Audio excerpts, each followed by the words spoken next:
Olá, muito boa noite. Estação Hamburgo desta sexta-feira, hoje 18 de setembro de 2020, está no ar, ainda ao vivo, ontem fizemos ele ao vivo, né?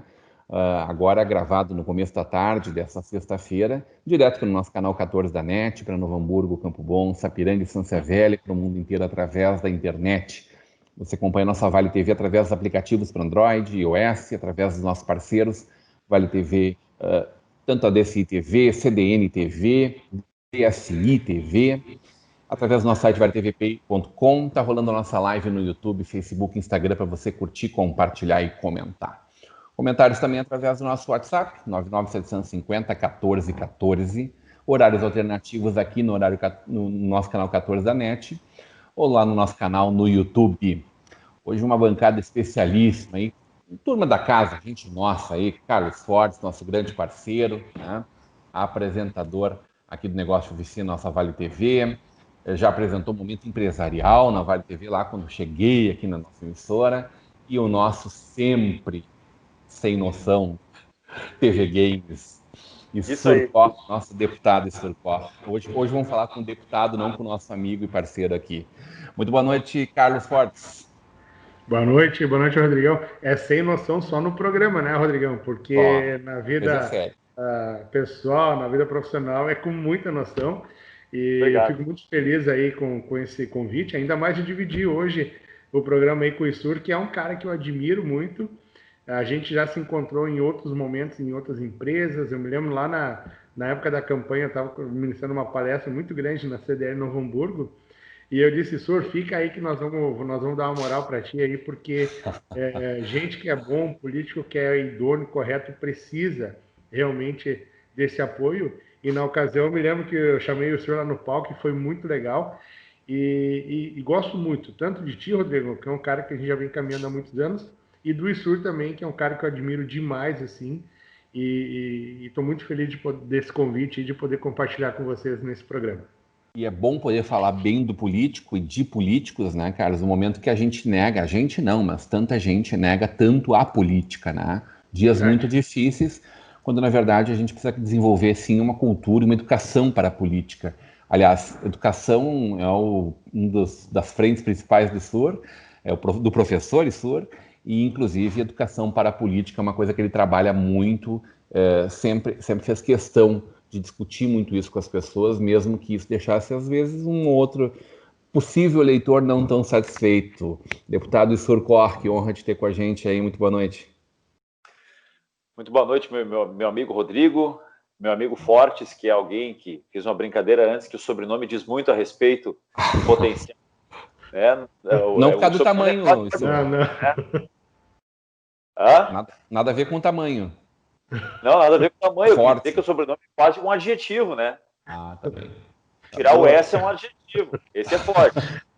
Bom, eu quero saudar a ti também, Rodrigo, um grande amigo, alguém que saiba, Carlos, hoje, se eu estou hoje atuando na política, se eu sou uma pessoa hoje que estou ainda mais na vida pública do que fui enquanto músico, enquanto apresentador de programa de TV, é lá em 2007 que o Rodrigo Steffen, esse que está conosco aqui, me convida, me dá uma oportunidade para lá no novohamburgo.org, na Origem, ir fazer um teste para ser apresentador de um programa que seria lançado no canal 20, e naquele momento, apesar de algumas divergências, fui aprovado no teste e me deu a oportunidade de estar na TV e ter essa história, e eu tenho certeza que daqueles 35.803 votos contabilizados lá na urna, uma boa parcela desses votos eu devo às oportunidades que o Rodrigo me deu. Então é sempre um prazer estar aqui com os amigos, e de uma forma, e a responsabilidade de retribuir, né, Rodrigo? Porque sempre que a gente gera uma expectativa, quando tu me diz, Carlos, essa admiração pelo meu trabalho, a recíproca que eu preciso entregar, ela é extremamente proporcional. Então, sempre que alguém diz que confia no nosso trabalho, e assim é no teu trabalho enquanto palestrante, assim é o trabalho do Rodrigo enquanto diretor de um canal de TV, sempre que as pessoas dizem, poxa, eu acredito no teu potencial, eu gosto do teu trabalho, a carga de responsabilidade não decepcionar essa pessoa, ela é inversamente proporcional. Porque toda expectativa, toda frustração, ela é correspondente à expectativa que a gente gera nas pessoas. Parafraseando Saint-Exupéry, né?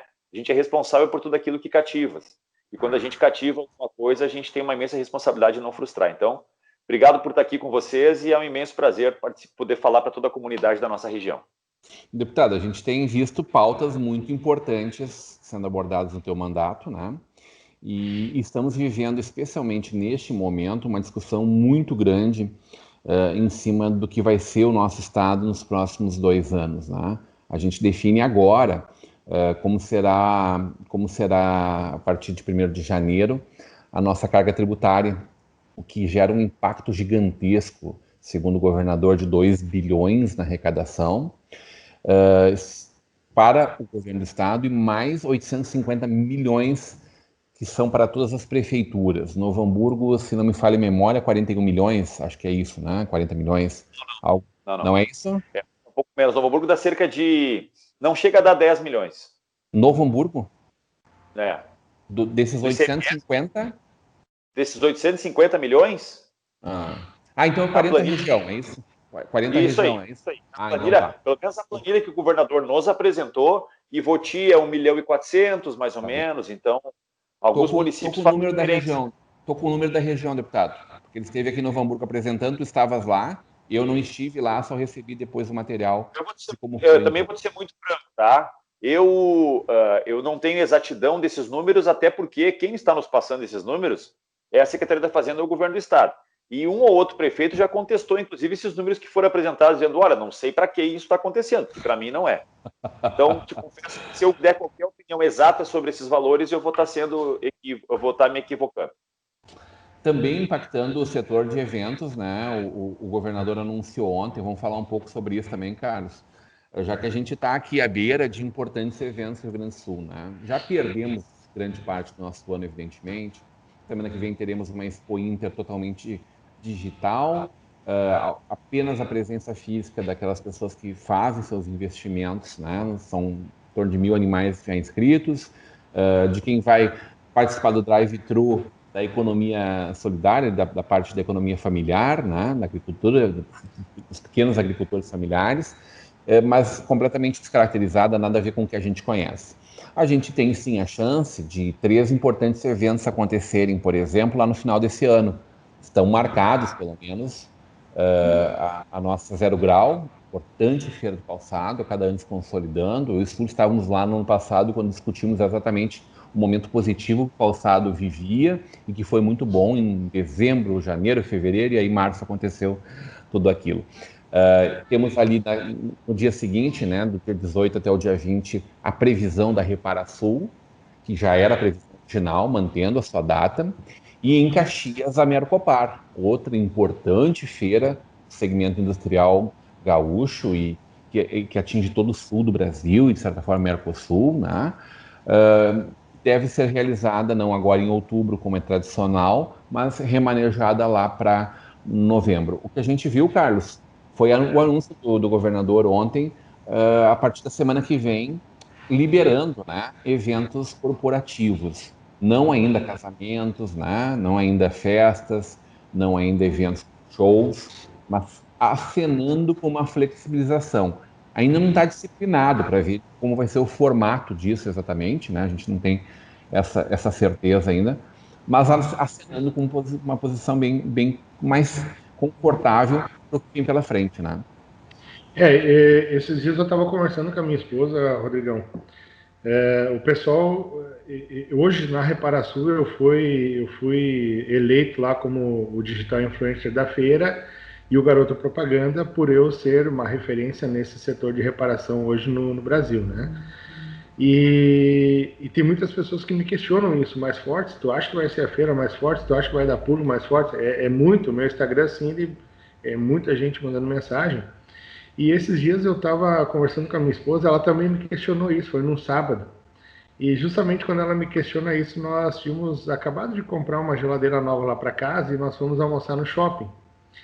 E quando a gente chegou, para minha surpresa, chegamos no shopping, era quase 1h da tarde, o shopping estava assim. Lotado.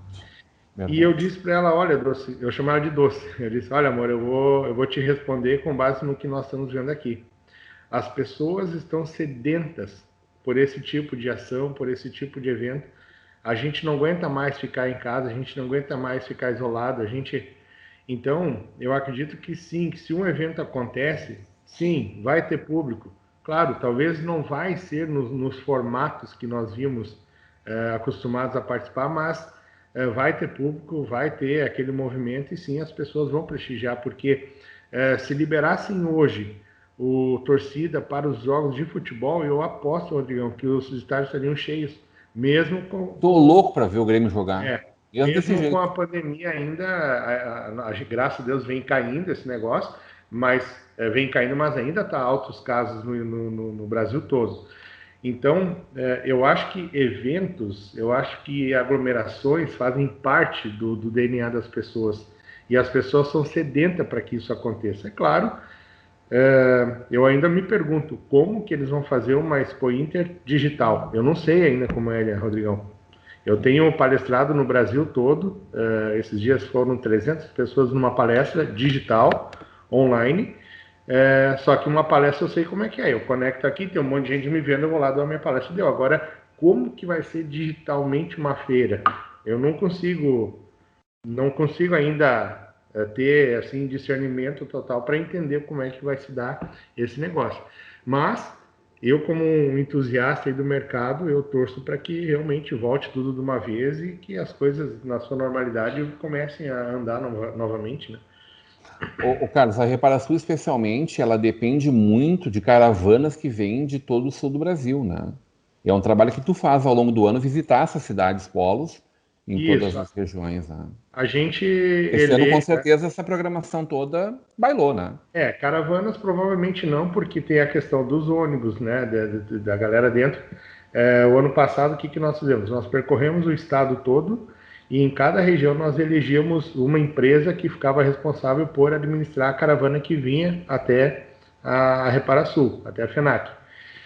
Esse ano, as caravanas elas não vão acontecer por conta dos ônibus e tudo mais. Porém, eu acredito, Rodrigo, que o evento presencial ele tem todo um charme. O Issur, que é cantor, ele sabe. Tá, tu vai participar de uma live de música, é legal?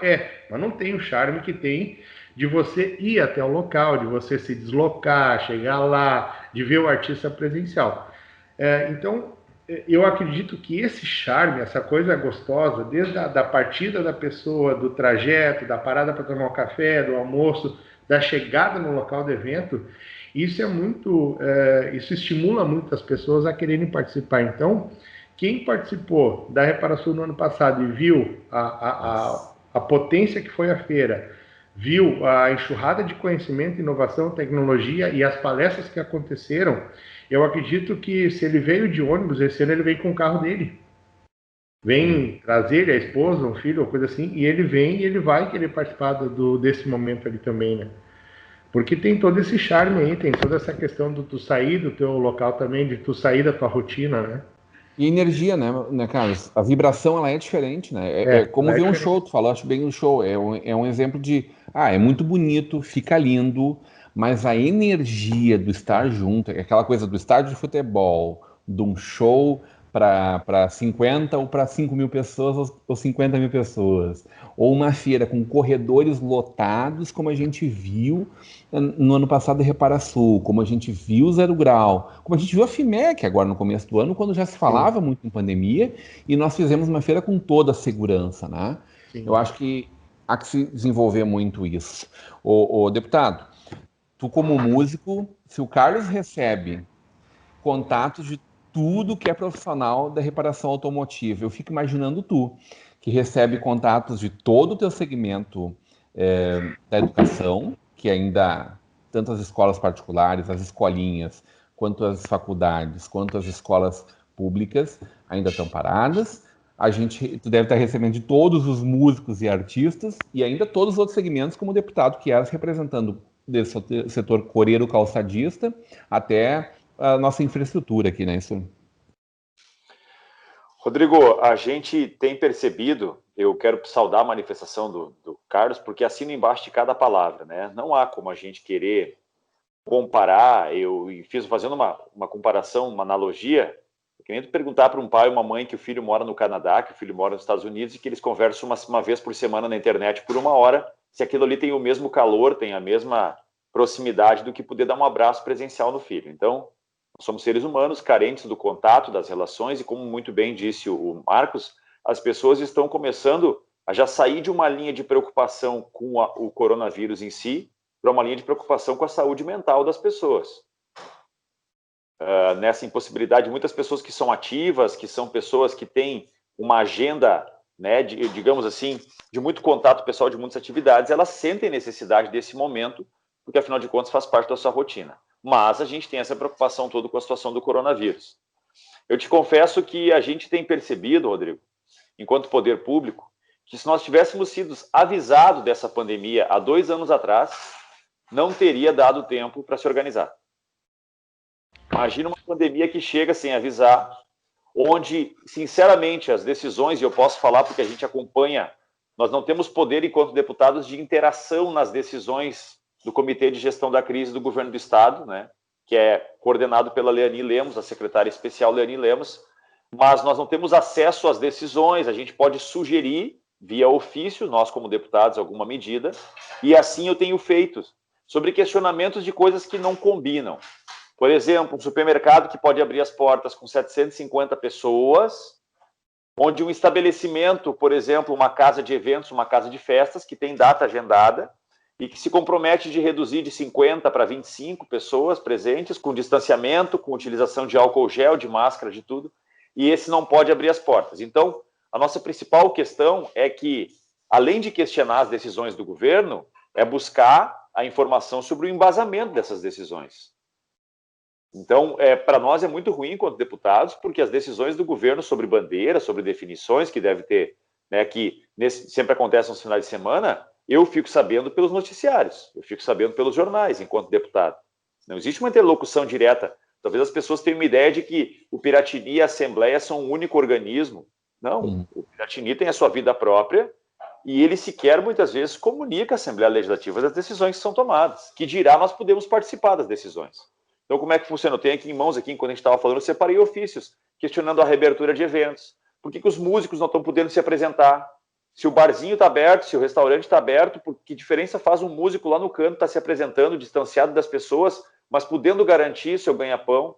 O DJ, que diferença faz se tem, de repente, um pub aberto e tu vai ter uma lotação guardando distanciamento, enfim, com as medidas de protocolo que estão sendo cumpridas. Que diferença faz se tu puder botar lá no canto um músico para poder exercer a sua função profissional e girar a economia? Então, são questionamentos que a gente tem que fazer. E como é que funciona nós, enquanto deputados? A gente protocola a solicitação, o ofício via e-mail, e aguarda a resposta vir ou não vir.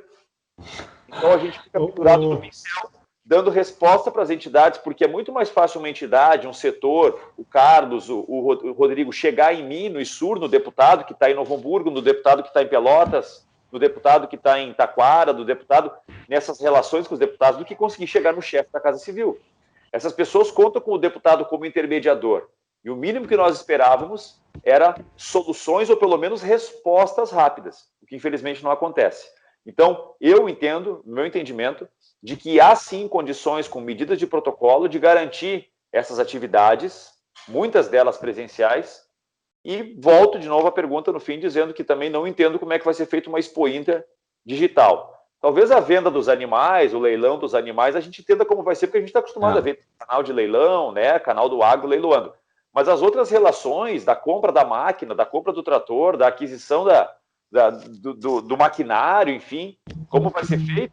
Aliás, poderia ser feito sem a feira daí, né? Exato, então, a feira é esse ponto de encontro, né? Mas exatamente. Fica muito legal, deixa eu colocar uma coisa agora, vendo o Ursur falar. O Ursur foi muito coerente na fala dele e eu fico pensando, será que a maioria das pessoas são incoerentes de pensar como o Ursur está pensando?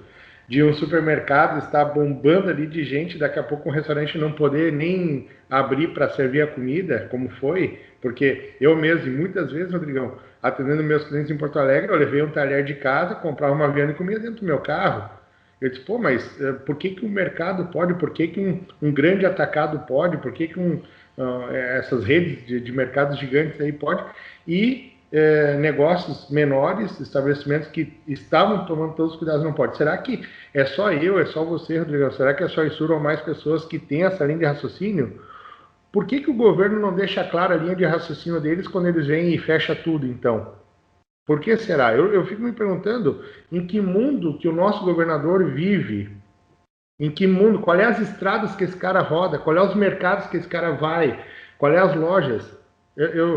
Eu confesso assim que às vezes eu fico um tanto indignado assim, porque me parece, e daí não é tu, tá, Isur, e tem muitos políticos bons, mas me parece que muitos governantes nesse momento de pandemia, eles se isolaram numa bolha e lá eles ficaram nessa bolha e não olharam de fato a sua comunidade, né, se desconectaram. E de algumas realidades ficaram só com a sua realidade, que, claro, ela é complexa, mas é isso, desconectada da vida real de grande parte das pessoas. Né? E talvez os impactos que a gente está sofrendo hoje, eles poderiam ter sido amenizados se daqui a pouco o político ele tivesse um pouco mais conectado com o meio que ele está vivendo ali, com as pessoas, com a sociedade como um todo, né? Porque, olha, Rodrigo, eu graças a Deus, o meu segmento ele foi considerado essencial e a gente está muito bem, assim.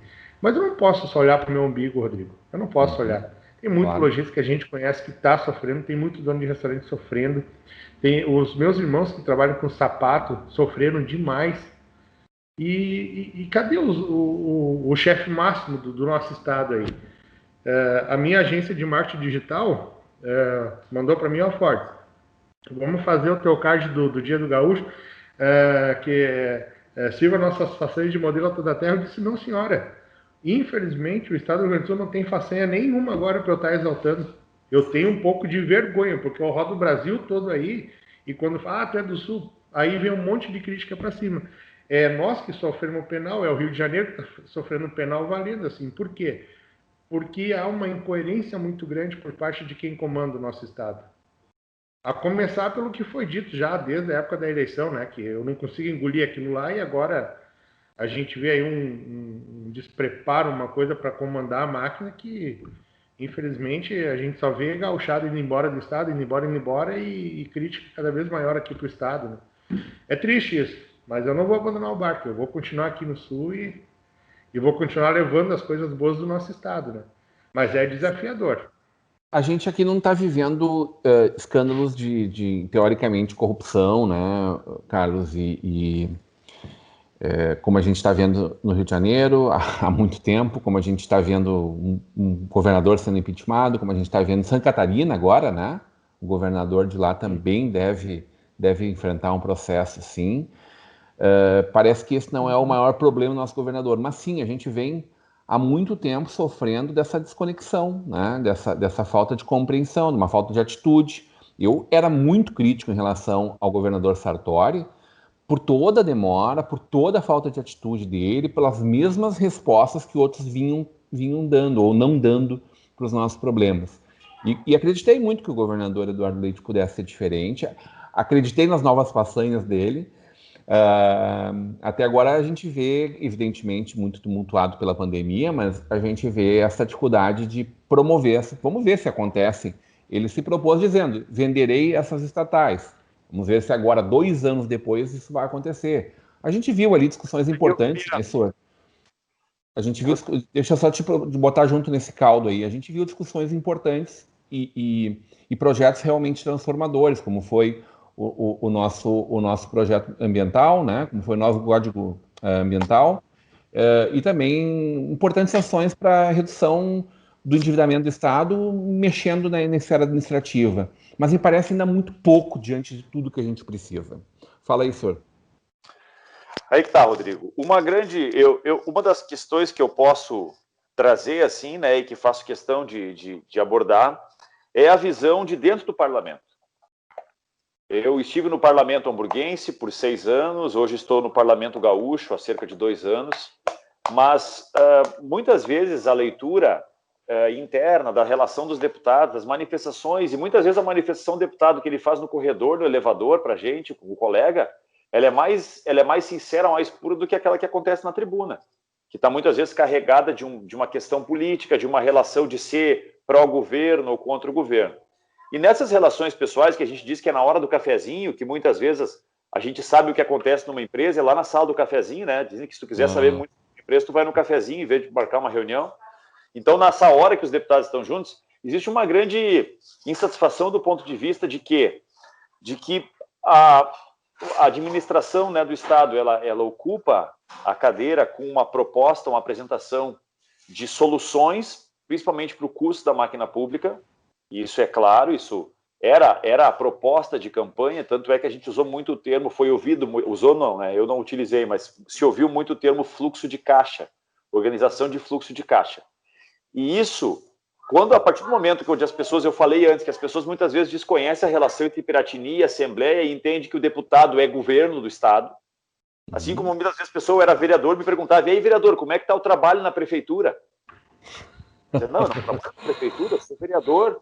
Ah, mas o vereador não trabalha na prefeitura? Não, o vereador é do Poder Legislativo, que vem dentro daquilo que eu te falei, Rodrigo, da educação política, né? E as pessoas, por não saber o que esperar dos políticos, eles se frustram com essa, né? Se eu for numa agropecuária pedir para o cara arrumar a parte elétrica do meu carro, o cara vai dizer, não é aqui, eu vou me frustrar com isso, né? Então, se eu acreditar que o papel do deputado é fazer execução e que o papel do executivo é julgar alguma coisa, eu não estou entendendo a importância de cada um dos poderes. E aí eu me frustro. Esperava mais desse deputado, ele não asfaltou minha rua. Não, mas foi tu que gerou uma expectativa de que a deputado asfalta a rua. Quem asfalta a rua é prefeitura e poder executivo. Então, enfim, só fazendo essa analogia. Nesse entendimento, as pessoas entenderam que quem assumiu junto o poder em janeiro de 2019, que foram os deputados e o governador, está junto nessa proposta de que a solução era um fluxo de caixa. Uhum. E sendo eu de um partido que compõe a base governista, que é o Partido Progressista, né, digamos, por osmose, as pessoas entendem que a gente assina embaixo de qualquer decisão do governo. O que eu sempre procurei mostrar no meu trabalho, na minha coerência, de que eu não tenho compromisso com o erro.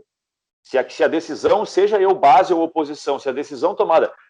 Um dia eu fui cobrado pelo prefeito Laurman aqui, que disse que eu era oposição, que eu votava tudo contra. E eu fui mostrar para ele que dos 27 projetos dele que eu tinha votado 18 a favor e 9 contra. Porque 18 eram bons para a sociedade, no meu entendimento, e 9, no meu entendimento, era ruim para a sociedade. Então eu disse, não estou te entendendo. Eu votei 30% contra ti, 60% eu votei contigo. Mas não votei contigo, eu votei o que era bom para o cidadão. Eu tento manter essa mesma postura lá. O que os deputados percebem, para concluir, para não me estender demais, é que essas decisões que o governador poderia ter tomado de enxugamento da máquina pública, todas elas foram jogadas no colo do parlamento. Não houve desgaste sozinho. Não houve desgaste. Jogando para a torcida, senhor. Não digo jogar para a torcida, Rodrigo, mas dividindo muito a responsabilidade desse custo. Por exemplo, o governador nos apresenta no começo do ano passado, a gente chegando no mandato, quando os deputados querem colocar as suas ideias em prática, eu também tinha as minhas propostas de campanha. Sim. Eu não chego na Assembleia para ser um avalista do governo, do Poder Executivo, eu chego na Assembleia para propor aquilo que o ISUR, que pediu o voto para o ISUR, propôs apresentar sobre educação, sobre cultura, sobre saúde. Eu preciso colocar o meu mandato em pauta, em prática. E a gente é, de momento assim, já esmagado com a proposta de retirada de plebiscito para a privatização de CS, Gás, CRM e Corsan. A gente tem todo o desgaste com a sociedade, com esses profissionais, e esse projeto é pego e está bom. Obrigado, deputados. Agora isso aqui vai para dentro de uma gaveta. Isso é desrespeito. Eu gerar um desgaste para uma pessoa, eu gerar um desgaste para um poder, que é o caso do parlamento, necessário esse desgaste, porque a gente tinha que fazer isso e a gente fez o nosso dever de casa. Mas aí tu pegar o dever de casa feito e se quer corrigir o dever de casa, guardar no fundo uma gaveta, não. Tem um assunto especialmente... Desculpa, por favor, só para te complementar, então. Então, o que o parlamento tem percebido? Que faltou o dever de casa. Se o governador chega lá e diz, está aqui o projeto de privatização das estatais que são deficitárias, está aqui os cortes que eu fiz em secretarias, em Secretaria da Fazenda, em cortes de regalias, de funcionalismo, cortar cargos desnecessários, cortar estruturas desnecessárias. Eu fiz todo o tema de casa, eu enxuguei a máquina e agora eu preciso do aval do parlamento para eu dar o último passo. Aí é diferente. Assim é na vida, as pessoas entendem que na política as coisas são diferentes da vida. Assim é na vida. Minha filha chega e diz, pai, eu fiz o tema, eu limpei o quarto, eu arrumei minhas coisas, eu fiz toda a minha parte. Posso ir ver minhas amigas hoje de noite? Isso é assim. Pode. Nossa vida. Então, faltou o governador fazer o dever de casa. No meu entendimento, estou sendo muito franco, faltou o governo, não o governador, mas o governo do Estado, como poder executivo, como dono da caneta, fazer os seus cortes, fazer o seu dever de casa, para depois contar com a participação do parlamento, que tem feito sua parte. Finalizo. 2019 foi a maior economia da história do Parlamento Gaúcho.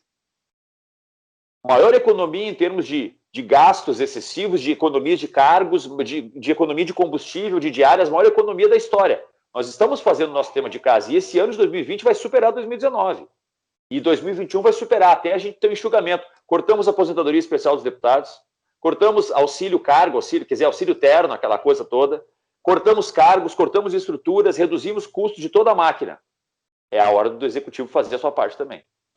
Ô, deputado, eu quero falar um pouquinho com vocês, o Carlos também. O Carlos acabou de citar como é a relação quando ele sai fora do Rio Grande do Sul e enxerga o desenvolvimento maluco que alguns lugares servem. Ele, inclusive, visita muito aquela região aí de São José, né, da Grande Florianópolis, que bomba, né, cara, que explode. Lembra do nosso Vale dos Sinos aí há 40 anos atrás. Isso muito por conta da diferença de ICMS, inclusive em relação ao que a gente tem aqui. E não é só o ICMS, é um conjunto de normas fazendárias, sobretudo, de dificuldades de trabalhar que a gente aqui vive no nosso Rio Grande do Sul. Quero provocar o deputado a respeito disso, quero conversar um pouco sobre isso, está na nossa pauta de hoje, porque está na pauta do governo do estado também. A gente vai fazer um breve intervalo e volta já já.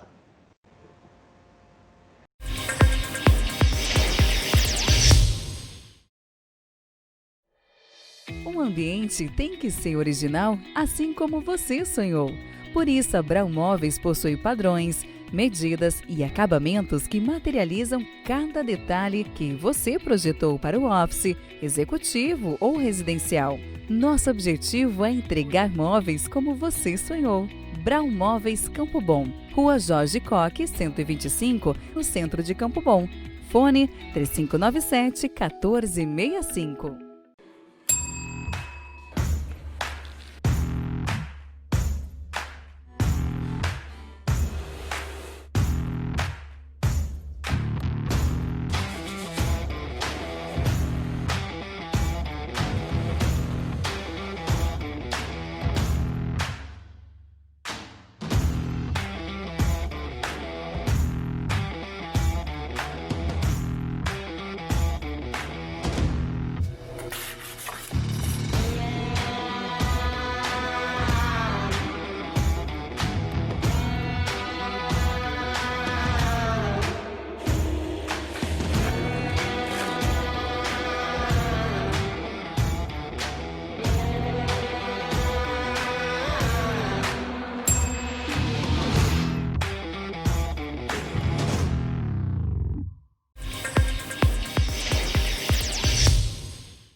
Estamos de volta com nossa Estação Hamburgo nessa sexta-feira, 18 de setembro. Próximo domingo é, meu Deus, 20 de setembro. Onde é que a gente vai marchar, Carlos Fortes?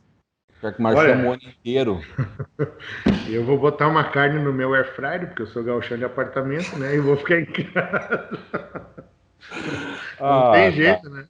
Louco pra ir no Parque Harmonia lá comer um churrasco esse ano, mas não deu, né? Vamos deixar pro ano que vem. Que coisa, que dias.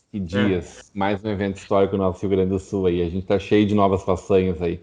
Ô, deputado, eu estava te provocando antes de nós irmos para o intervalo, né, a respeito exatamente desse projeto que o governador tenta colocar, né, em apreciação, que vem discutindo, vem indo ao encontro dos prefeitos, sobretudo, das entidades, né? Começou aqui por Novo Hamburgo, inclusive, conversando com as entidades empresariais, né? Entidades de classe, a sociedade civil organizada, com os deputados da nossa região, com os prefeitos aqui da nossa região, já que em 31 de dezembro vence a alíquota majorada do ICMS, né? Sobre combustíveis, sobre energia, de 25% para 30%, e de todos os outros produtos que não têm uma alíquota especial, de 17% para 18%. A ideia dele era uma reforma tributária que, na verdade, é a manutenção desta arrecadação através de outros meios, né? Diz ele que pretendia desonerar a produtividade, né, o consumo, e onerar o patrimônio. Que, sob certa lógica, em qualquer país do mundo faz muito mais sentido, é como procedem. Mas aí entra a oneração da cesta básica, que é um ponto que impacta diretamente nas famílias, né? E, sobretudo, em quem consome a cesta básica, que são as pessoas de menor potencial de renda, e impacta em veículos o patrimônio que ele quer onerar, além, é claro, de um pequeno aumento na transferência, né, nas transferências de imóveis, enfim, mas uma geração de IPVA, por exemplo, e o incremento do IPVA, que hoje nós pagamos apenas carros com até 20 anos de uso, estamos falando aí, vamos lá, 2000, né, 1999, que foi o último ano que estava liberado, e levar isso para mais 20 anos para trás, 1979, então, quer dizer, as pessoas a partir de, quem tem um Passat, um Fusca 1980, estaria pagando ICMS a partir da proposta do governador, IPVA a partir da proposta do governador. E baixaria, sim, o ICMS, né, da nossa energia elétrica, dos combustíveis, que, claro, impactam na passagem, impactam na produção, né, de várias formas, é um imposto em cascata, né? E dá uma solução para a cesta básica, que é um fundo que depois retornaria para as pessoas cadastradas a partir do cadastro único e tal. Uma proposta interessante, retornaria até num valor maior do que aquilo que foi recuperado e tal. É difícil de enxergar isso acontecendo, e operacionalizando, mas, enfim, esta é a proposta a grosso modo. O que vem se discutindo realmente é que isso é apenas a consagração dessa majoração do imposto, né? Já que nós teremos a redução natural pelos 2 anos que ele pediu lá no final do governo Sartori, o governador encaminhou republicanamente a proposta à Assembleia, a Assembleia aprovou em regime de urgência no apagar das luzes lá em 2018. Legislatura, né? Vamos deixar claro que foi a antiga legislatura, eu não fiz parte disso. Na anterior legislatura, exatamente. E custando muito caro isso para vários deputados que trabalham à base da produção, né? Inclusive o deputado Fichinha aqui da nossa região foi uma pessoa que teve que pagar um pênalti caro por causa disso, deixou de ter apoio, custou, enfim, estava lá no seu 6º mandato, né? Mas custou muito caro para ele aquilo também. Talvez tenha sido a diferença entre ele estar eleito ou não. Bueno, agora o governador quer institucionalizar essa majoração do imposto. Não quer abrir mão desses quase 3 bilhões de reais a mais no seu orçamento. E, claro, óbvio, faz toda a diferença no caixa do Estado. Mas quem paga a conta não é o Estado, somos nós que pagamos esse imposto. Tu me disse, antes de conhecer exatamente o que estava vindo, né, sabendo mais ou menos o zum, tu me disse, se for aumento de impostos, eu voto. E tu tem para nos dizer hoje, conhecendo o projeto comunitário Sur? Que tem aumento de impostos e por isso eu não voto. Então, parabéns pela coerência, deputado. Obrigado, eu sempre fui muito claro, Rodrigo, e esse projeto ele tem diversas falácias dentro dele, vamos usar esse termo aí. Por quê? Porque ele vem de uma ideia e começa, antes de discutir tecnicamente o projeto, aliás, vou ser muito franco, as discussões técnicas, elas serviram apenas para embasar as decisões políticas que já estavam tomadas. Elas embasam. Talvez se elas contrariassem as decisões políticas, a gente teria feito uma nova análise. Mas quando tu tem uma posição inicial e tu solicita estudos, tu analisa, tu vai a fundo e esses estudos comprovam a tua decisão inicial, ou seja, tecnicamente elas embasam uma decisão política, não tem mais por que a gente repensar ou rediscutir.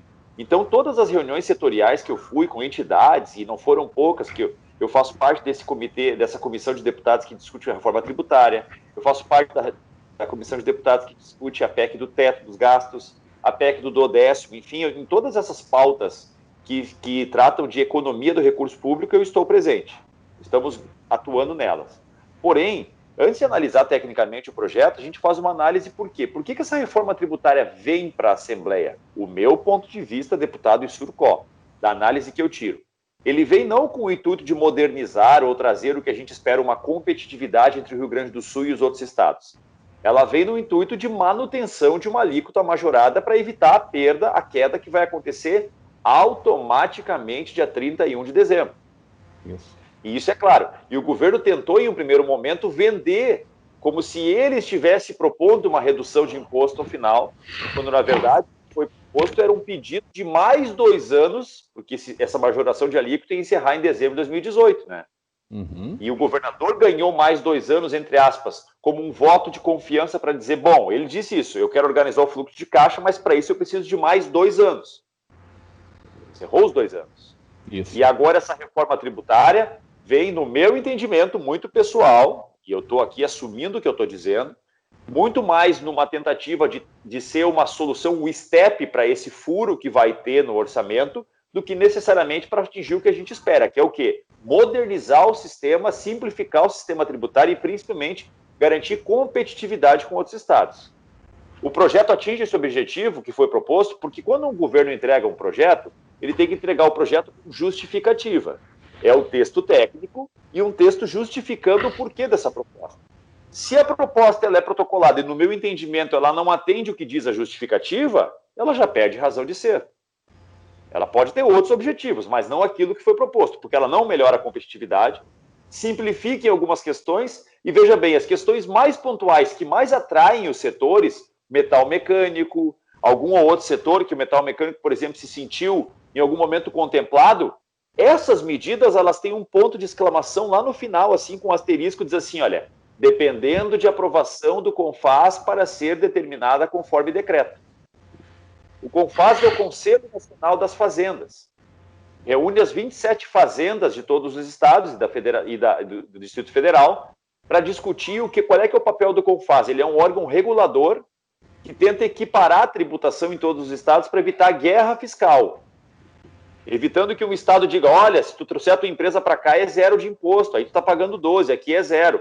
E aí começar uma disputa injusta entre os estados. Esse é o papel do CONFAS. Então, nós estaríamos aprovando medidas que, teoricamente, são boas e depois, se o CONFAS não autorizar, o governo diz, infelizmente, o CONFAS não autorizou. Mas daí segue em vigor. Sim. Então, peraí. Segue em vigor o lado ruim, dependendo que pode ser que melhore. A mesma forma é devolver recursos para as pessoas. Com todo respeito. Um estado que não consegue se organizar, muitas vezes, para colocar professor em escola no meio do ano. Vai organizar o cadastro dessas pessoas com conta no banco, saber quanto é que cada um tem direito a receber. Aí a pessoa vai comprar ovo, leite no mercadinho do bairro ali, que não tem um sistema moderno de registro das compras, de prestação de contas, nem vai saber diferenciar qual é que tem direito a retorno de tributo, qual não tem retorno, se o cara comprou um pote de Ajax ou que ele comprou uma banana. Não tem como controlar isso. E um estado que está com 3 meses de folha de pagamento atrasado vai dizer para mim que vai pagar em dia os R$80 do Rodrigo, os R$60 do Carlos. É outra falácia. É difícil. É muito difícil. Então o que vai acontecer, né, Rodrigo? O estado que não cobra, deputado, me permite te cortar, mas minha indignação, não cobra o ICMS da sua operadora. Da sua CE, da sua operadora. E eu tive um desgaste com amigos, com conhecidos que trabalham na CE que me disseram, pô, deputado, tu vai autorizar nós ser privatizado? Eu digo, não é por vocês. Todo respeito, entendo, mas eu tenho que fazer não pensando em 7 ou 8 amigos, eu tenho que fazer por 11 milhões e meio de gaúchos que pagam essa conta. A CE deve 2 bilhões de reais para o governo do estado, 2 bilhões de ICMS. Se a CE pagasse hoje, o governo botava quase a folha em dia de pagamento. Aí, o que disseram na justificativa? Eu perguntei para um funcionário, né, na época da privatização lá do projeto, tá, mas por que vocês não pagam, então? Por que a CE não paga o ICMS, que é a principal bronca dele? Isso é problema das decisões dos maus gestores políticos, essas decisões. Bom, então, privatizando, nós vamos livrar vocês dos maus gestores políticos. Vocês terão gestores do setor privado. Então, se o problema são os maus gestores, nós estamos livrando vocês dos maus gestores. E vão atender como iniciativa privada. Então, para dar um exemplo das dificuldades que a gente tem. Então, concluo te dizendo isso, né? Esse projeto, no meu entendimento, ele não traz o principal objetivo, garantir que o empresário do Rio Grande do Sul, que o produtor agrícola do Rio Grande do Sul tenha condições de competir ali acima do Mampituba. O projeto atende isso? Não atende. Então, o meu voto é não. É isso, né, Carlos? Eu até acho que a questão da alíquota do DIFAL, ela faz bastante diferença, né? Para quem compra mercadorias de um estado para o outro, está pagando antecipadamente essa diferença de alíquota. É uma vergonha isso para o empresário.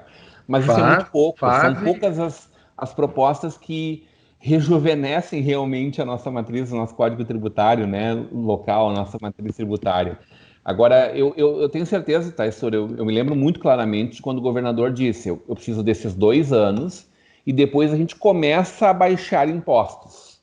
Ele não disse, depois a gente termina com isso. Começa a rever os impostos.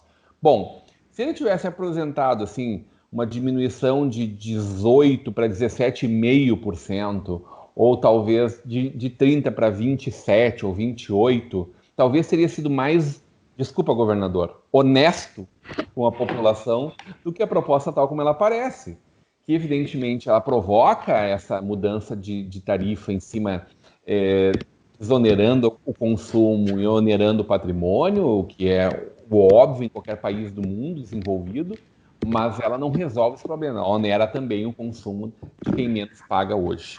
Ô Carlos, com certeza tu enxerga isso no segmento de autopeças, por exemplo, todos os dias. A alta carga tributária, aí a gente pode falar do Rio Grande do Sul, mas pode falar de Brasil também, né? Estamos discutindo, esperando uma reforma tributária nacional que nem que seja para daqui a 10 anos, mas que comece hoje. Quer ver uma coisa que emperra assim, o fluxo maior de negócios? É essa questão das STs, desses impostos todos aí. Eu tenho clientes que tiveram que abrir unidades, filiais, em outros estados para conseguir vender dentro daquele estado. E hoje eu me especializei no Mercado Livre. O Mercado Livre hoje faz 1.300.000 e poucas mil vendas por dia, Rodrigo. E o que as pessoas, o vendedor que não tem experiência no Mercado Livre não se liga? Que existe um imposto também que eu tenho que pagar, mesmo vendendo para pessoa física, que é uma espécie de uma ST, mas ele tem um outro nome, que eu também tenho que pagar por essa venda dentro do país todo. E tem gente que não se liga nesse detalhe e está vendendo, só que daqui a pouco vai dar um estouro. Se o governo facilitasse essa questão da carga tributária, se viabilizasse para que negócios fossem feitos com mais facilidade, com certeza a gente estaria num outro nível, assim, falando de Brasil todo.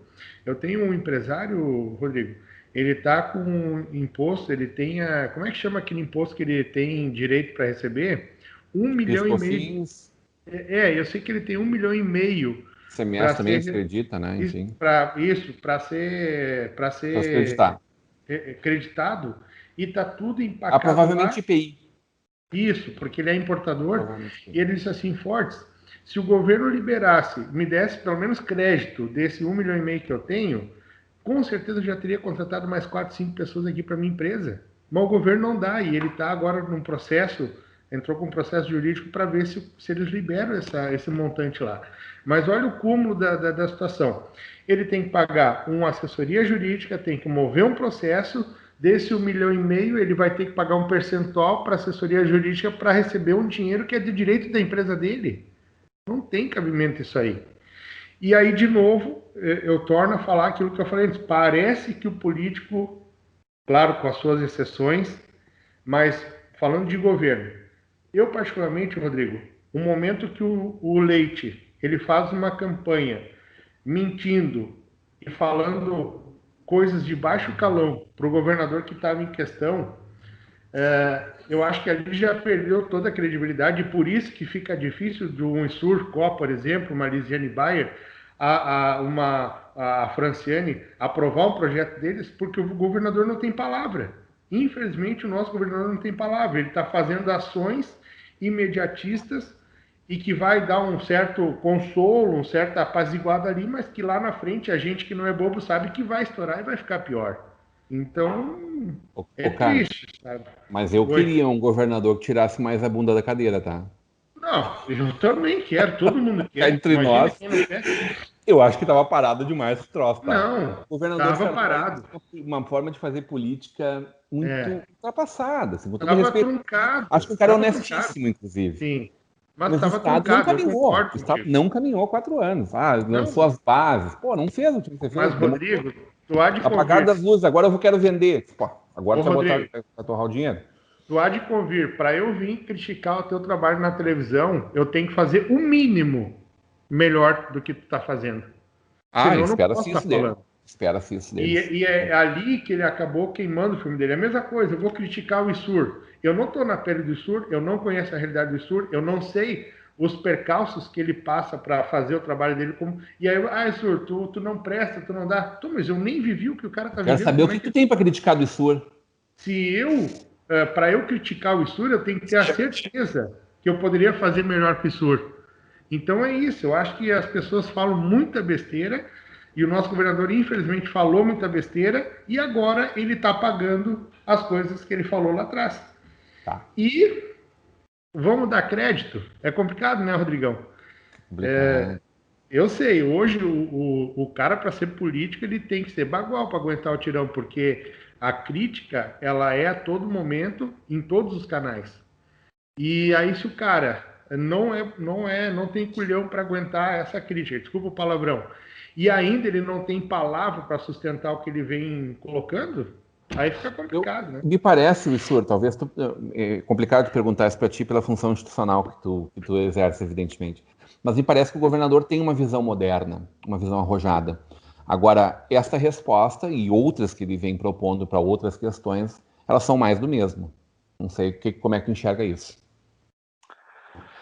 Bom, Rodrigo, a questão da visão moderna, eu concordo contigo. O que eu entendo é que falta, talvez, o meio de fazer com que o objetivo se torne realidade. Eu posso ser muito sincero aqui, eu gosto desse programa aqui porque a gente pode falar além do protocolo, né? Uhum. A política é feita de relações pessoais. Eu já vi prefeitos aprovar os projetos mais amargos possíveis pelas relações pessoais com o parlamento. Eu já vi prefeitos se enterrarem pela falta de relações com o parlamento. Bons políticos, né? Tá? Bons políticos se enterrarem, né? Políticos. Porque como é a política, é a vida. As relações pessoais, elas dizem muito respeito. Então, o que acontece, né? O parlamento, parece que eu percebo, que cansou de ser o bode expiatório do processo. De alguém que disse, eu tenho soluções, mas para as minhas soluções eu preciso mandar uma fritadeira para cima da Assembleia. E quando isso acontece, a gente começa a perceber, não acontece de uma hora para outra. Eu vejo nos corredores o deputado que dizendo, eu estou fora. Eu cheguei no meu limite. E no outro dia, para mim deu. Não, tá de brincadeira. A gente percebe isso. Por quê? Porque quem foi justamente ofertar ou oferecer algo como se simples, como se fácil, que basta fluxo de caixa, basta fazer isso, precisa agora assumir também com a sua responsabilidade. Porque eu não vendi essa facilidade e o parlamento não vendeu essa facilidade. Mas nós estamos lá para assumir essas responsabilidades. O parlamento assumiu a responsabilidade do plebiscito, assumiu a responsabilidade de mexer em plano de carreira de funcionalismo, coisa que não acontecia há 40 anos. Vai ter um desafio muito grande agora, um desgaste com a questão da previdência dos militares. Fez seus cortes internos de economia de gastos, de repasse de recursos, de devolução, está tentando, e aí eu vou falar a cereja do bolo antes que o programa acabe. A gente tem tentado fazer a diferença. Olha, veja bem, os deputados estão batalhando pela PEC do 12º. A PEC do 12º é a grande solução para não atrasar mais salários e botar as contas em dia. Por quê? Vai contra os interesses da Assembleia, né? Inclusive, claro, porque a partir do momento que for aprovado do PEC do 10º, eu vou receber salário atrasado também. Meus assessores vão receber salário atrasado, a minha equipe vai receber salário atrasado, se unindo a todo o funcionalismo do executivo. Mas acontece o seguinte, rápido para as pessoas entenderem, o 12º é o quê, né? No início do ano, o governo apresenta um orçamento, nós vamos votar em seguida agora, a LDO, que é a Lei de Diretrizes, depois a LOA, a Lei Orçamentária Anual. Dentro da LOA, o governo diz, nós vamos arrecadar 66 bilhões, por exemplo. O parlamento tem direito a 1% disso. Então, o parlamento tem direito a fazer uso de 660 milhões ao ano, por exemplo. Se esse orçamento não se confirmar ali na frente, os 66 bilhões, na verdade, se forem 40 bilhões, o parlamento tem direito aos 660 milhões, porque foi definido dentro da porcentagem do que foi proposto pelo governo na previsão orçamentária. O que a gente sempre pede para os governos, e eu pedi aqui enquanto vereador em Novo Hamburgo, o prefeito aqui da administração do meu primeiro mandato apresentou um orçamento de 1 bilhão e 100 mil reais, mais ou menos.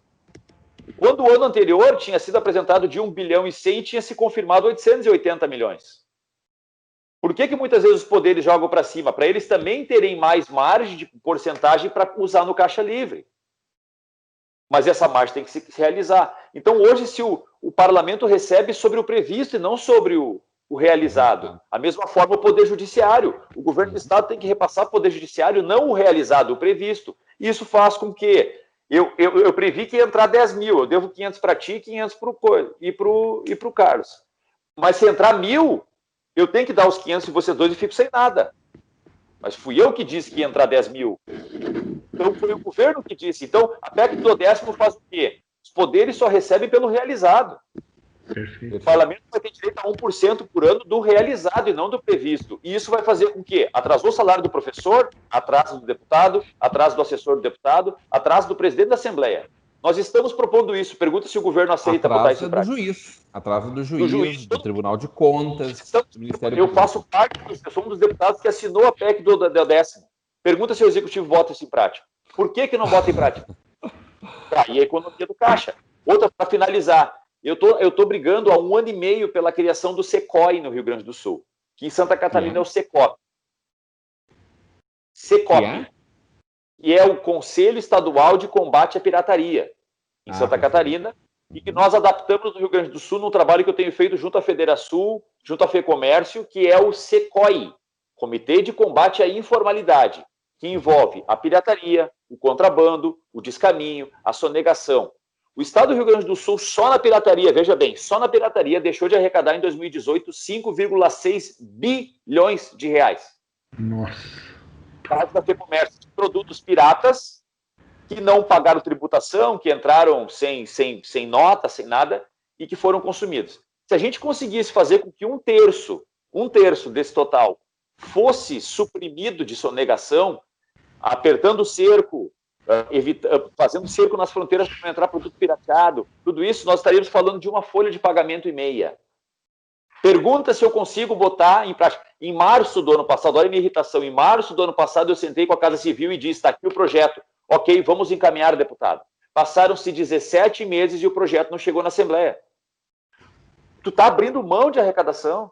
Porque, Rodrigo, para finalizar, quando eu vou na Expo Inter, e dentro da Expo Inter, eu vejo um stand de um cara aqui de Novo Hamburgo vendendo um sapato feito à mão, que custa R$100, que ele tem 10 funcionários, que ele paga aluguel, que ele paga IPTU, que ele paga imposto, que ele paga ICMS, que ele paga tudo. E do lado dele, dentro da Expo Inter, tem uma pessoa vendendo tênis Nike, Adidas e Reebok falsificado pelos mesmos R$100, sem gerar um emprego, sem pagar um aluguel, sem nada. E eu permito isso dentro de um stand da Expo Inter. Tem coisa errada. Por quê? Porque se a minha filha, que tem 14 anos, tiver que escolher entre o sapatênis feito à mão em Novo Hamburgo, que empregou 30 pessoas, que pagou carga tributária, que pagou tudo, e o Nike falsificado de R$100, que entrou no porta-mala de um carro pela fronteira, o jovem, ela vai optar pelo Nike.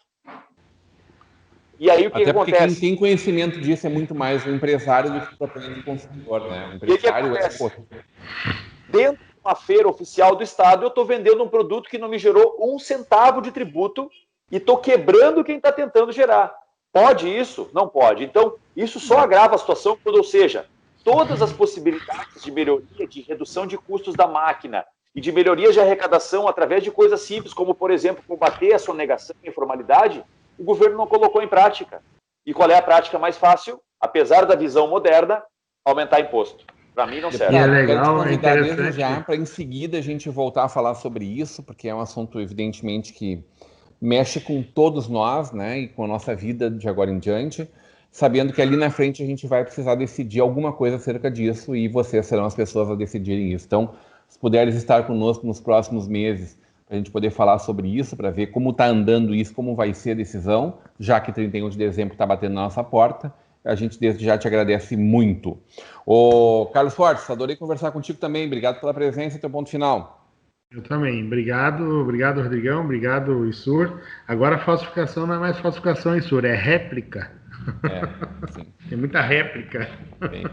Sim. Mas, gente... Isso na internet. A minha filha veio um dia dizer, pai, tem um site que vende réplica. Não, réplica não existe. Réplica é falsificação.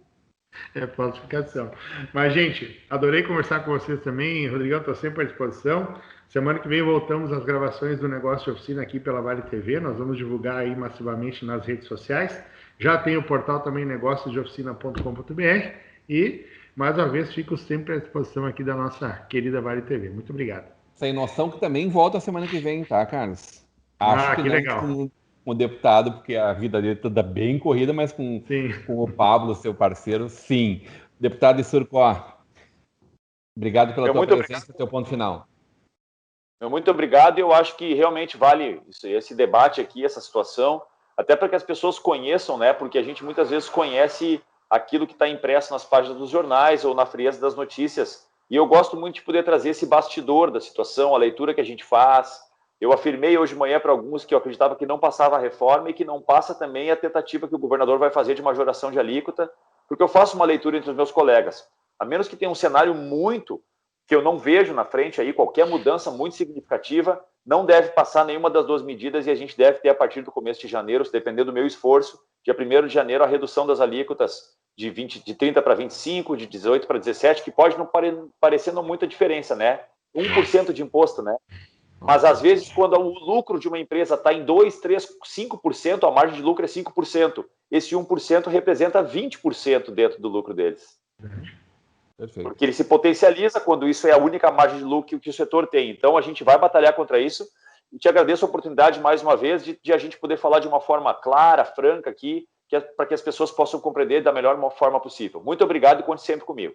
A gente agradece a bancada maravilhosa dessa sexta-feira e a disponibilidade e a parceria de vocês, sobretudo o carinho da audiência do nosso telespectador. Voltamos na próxima segunda-feira, a partir das 21 horas com vocês. Até lá. Até lá.